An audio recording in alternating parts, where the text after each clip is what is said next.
viewers, good morning all of you.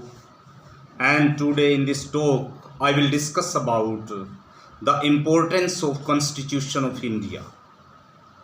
इस video में मैं आपके सामने विशेष रूप से जो भारत का संविधान है उसके महत्व के बारे में, उसके इम्पोर्टेंस के बारे में, या किसी भी एग्जामिनेशंस के लिए एस्पिरेंट्स को कॉन्स्टिट्यूशन ऑफ इंडिया क्यों पढ़ना चाहिए, उसके कुछ तथ्यों को मैं रेखांकित करना चाहूँगा। उम्मीद करता हूँ आप सब कुशल मंगल होंगे और लर्निंग प्रोसेस को एंजॉय कर रहे होंगे, because learning is the continuous process. इसलिए डेली, हर मिनट, हर घंटे हमें कुछ न कुछ नया सीखना चाहिए ताकि हमारे जीवन में एक बुलंदियाँ आ सके और जीवन निरंतर यूं ही तरक्की की तरफ जाता रहे। तो आज के इस टॉक में मैं जो बात करने जा रहा हूं, बुनियादी तौर पर वो यही है कि किसी भी स्टूडेंट्स के लिए कॉन्स्टिट्यूशन क्यों पढ़ना चाहिए, संविधान क्यों पढ़ना चाहिए। क्योंकि जैसा ही आप जानते होंगे कि संविधान एक ऐसा डॉक्यूमेंट्स होता है जिससे किसी भी देश का विधि विधान, उस देश की नीतियाँ, उस देश के कार्यक्रम, उस देश का स्ट्रक्चर, उस देश का नेचर, उस देश के फीचर्स सदियों सदियों तक कैसे चलेंगे वो संविधान निर्धारित करता है। तो संविधान को अगर हम इस देश की सबसे प्रमुख किताब कहा जाए, सबसे हमारा मेजर डॉक्यूमेंट कहा जाए, तो इसमें कोई अतिशयोक्ति नहीं होनी चाहिए।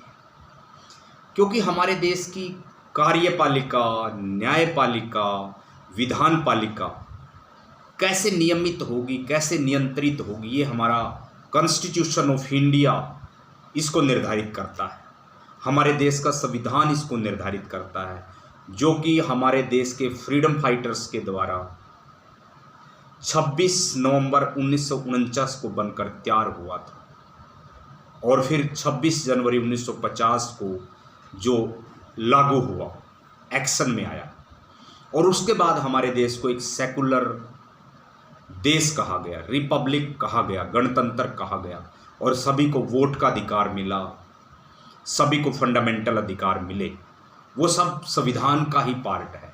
इसलिए किसी भी एग्जामिनेशंस की तैयारी करने वाले स्टूडेंट्स के लिए बुनियादी तौर पर बहुत ज़रूरी है कि उसको इसका गहन अध्ययन तो करना ही चाहिए, लेकिन इसकी एक बेसिक समझ उसको होनी चाहिए कि भारत का संविधान क्या कहता है, भारत के संविधान में हमारे राज्य का क्या स्वरूप है, भारत के संविधान में संघ और राज्यों को क्या पावर्स दी गई है, फंडामेंटल राइट्स क्या है, फंडामेंटल ड्यूटीज़ क्या है,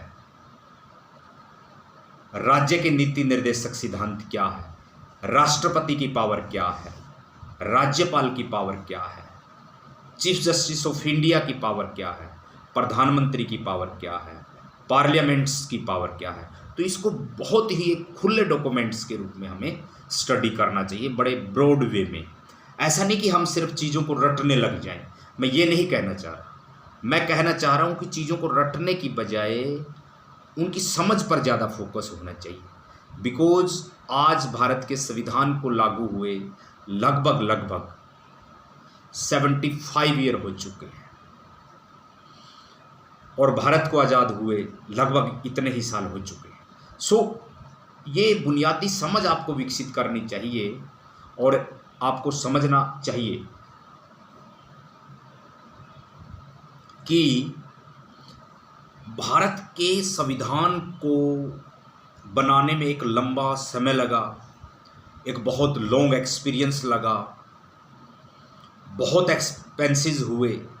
तो क्यों ना इस डॉक्यूमेंट्स को हम एक लाइव डॉक्यूमेंट्स के रूप में, because Indian constitution is very live document, इससे हमारे देश की सामाजिक, आर्थिक, राजनीतिक, धार्मिक व्यवस्था निर्धारित होती है। इससे हमारा देश चलता है, इससे हमारे देश का भविष्य लिखा जाता है। तो क्यों नहीं इस डॉक्यूमेंट्स को भारत के हर उस नागरिक को पढ़ना चाहिए जो इस देश के लिए कुछ कर गुजरना चाहता है। आज भारत की पॉपुलेशन लगभग 140 करोड़ है। तो मुझे लगता है कि बहुत कम लोग इंडियन कॉन्स्टिट्यूशन की अच्छी समझ रखते हैं। बहुत कम लोगों के घर में भारत का संविधान की कॉपी होगी। तो ये एक धार्मिक डॉक्यूमेंट नहीं है, ये हमारा एक रिटन डॉक्यूमेंट है, जो कि वर्ल्ड का लार्जेस्ट रिटन डॉक्यूमेंट है, जिससे हमारे देश की डेमोक्रेसी निर्धारित होती है, जिससे हमारे देश का सेकुलरिज्म इथोज, हमारे देश की कल्चरल वैल्यूज़ जो है वो निर्धारित होती है।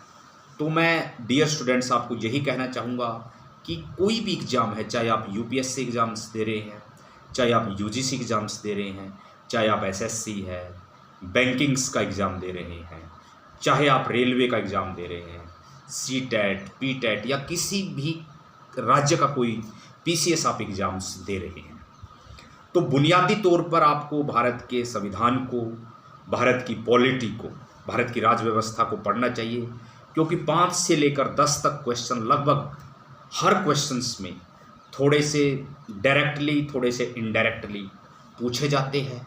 तो बुनियादी तौर पर आपको उन सवालों को पहचानने के लिए, उन सवालों को हल करने के लिए कॉन्स्टिट्यूशन ऑफ इंडिया की समझ होना बहुत ज़रूरी है।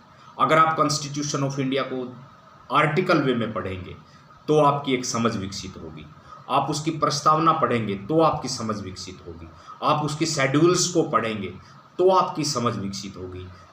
हमारी समझ निरंतर पढ़ने से और प्रैक्टिकल एक्सपीरियंस से और निरंतर सोसाइटी में जाने से डेवलप होती है। अगर आप चाहें कि सिर्फ बंद कमरे में रहकर तैयारी करें, ये वो 90 का दौर नहीं है जो कि सिर्फ एक बंद कमरे में सिर्फ आप यूनिक या स्पेक्ट्रम किताब लेकर या किरण पब्लिकेशन लेकर पढ़ लेते थे। आज का दौर जो है उसमें आपको अपडेट रहना होगा। डेली क्या घटनाएं घट रही है, क्या करंट अफेयर्स में चल रहा है, सेंटर में क्या चल रहा है, स्टेट में क्या चल रहा है, झारखंड में क्या एक्टिविटीज़ हो रही है पॉलिटिकल, या दिल्ली में क्या हो रही है, पंजाब कहाँ पर है, उड़ता पंजाब क्या दिखा रहा है, गदर मूवी क्या दिखा रही है, ट्रेन टू पाकिस्तान क्या दिखा रही है, 3 इडियट्स क्या दिखा रही है। ये सारी चीज़ें आपको अप टू डेट करती है, आपको समझाती है, आपकी थिंकिंग को क्लियर करती है। बिकॉज कोई भी एग्ज़ाम हो वो आपका तभी क्लियर हो पाएगा जब आपके अपने फार्मूलाज डेवलप होने लग जाए। बिल्कुल क्लियर थिंकिंग आपको करनी पड़ेगी। क्रिस्टल क्लियर थिंकिंग जब तक आपकी नहीं होगी तो मुझे नहीं लगता कि आपका कोई भी एग्ज़ाम क्वालिफाई होगा। इसलिए मैं एक विशेष सीरीज़ के रूप में हमें हिस्ट्री क्यों पढ़नी चाहिए, हमें पॉलिटी क्यों पढ़नी चाहिए, हमें कॉन्स्टिट्यूशन क्यों पढ़ना चाहिए, इसी बुनियाद में मैं आज इस वीडियो में जो फोकस कर रहा हूँ वो ये है कि हमें कॉन्स्टिट्यूशन क्यों पढ़ना चाहिए, कॉन्स्टिट्यूशन लिखने की हमें ज़रूरत क्यों पड़ी। हम 1947 तक अंग्रेज़ों के गुलाम थे। अंग्रेज़ों ने हमारा आर्थिक, सामाजिक, सांस्कृतिक जी भर के शोषण किया, लेकिन बाद में हमारे फ्रीडम फाइटर्स ने इस चीज़ को महसूस किया कि भारत की ज़रूरतों के अनुसार, भारत की अपनी रवायतों के अनुसार यहाँ का अपना एक इथोज होना चाहिए, यहाँ का अपना एक रिटन डॉक्यूमेंट होना चाहिए, जिसको उन्होंने नाम दिया कॉन्स्टिट्यूशन ऑफ इंडिया, जिसमें स्टार्टिंग में ही लिखा हुआ we the people of India, जो कि भारतीय लोगों के द्वारा ही तैयार किया गया। वो भारत के लोगों के ही नुमाइंदे थे, चाहे उनमें आप जवाहरलाल नेहरू को ले लीजिए, चाहे सरदार पटेल को ले लीजिए, चाहे आप डॉक्टर BR अम्बेडकर को ले लीजिए। वो सारे के सारे जो बुनियादी तौर पर भारत के लोगों के ही, भारत की जनता के ही सीधे प्रतिनिधि थे, जिन्होंने इस संविधान का स्ट्रक्चर तैयार किया। हालांकि कुछ लोग कहते हैं कि भारत का संविधान जो है उधार का बोरा है, लेकिन वो उनकी इंटरप्रिटेशन है। लेकिन बुनियादी तौर पर देखा जाए तो भारत का संविधान भारत की कल्चर से डेवलप हुआ, भारत की सोशल प्रैक्टिसेस से डेवलप हुआ। तो इस वीडियो में फिर मैं दोबारा आपको फोकस से कहना चाहूँगा कि सभी को कॉन्स्टिट्यूशन पढ़ना चाहिए, ताकि आप अपना कोई भी एग्ज़ाम बड़ा आसानी से क्रैक कर सकें। क्योंकि आजकल ट्रेंड्स बहुत चेंज हो रहे हैं और कॉन्स्टिट्यूशन से ज़्यादा क्वेश्चंस पूछे जा रहे हैं, पूछे जाएंगे, पूछे जाते रहे। इन्हीं शब्दों के साथ आज आपसे मैं रजा चाहूँगा। Thank you very much. Thanks again. Thanks.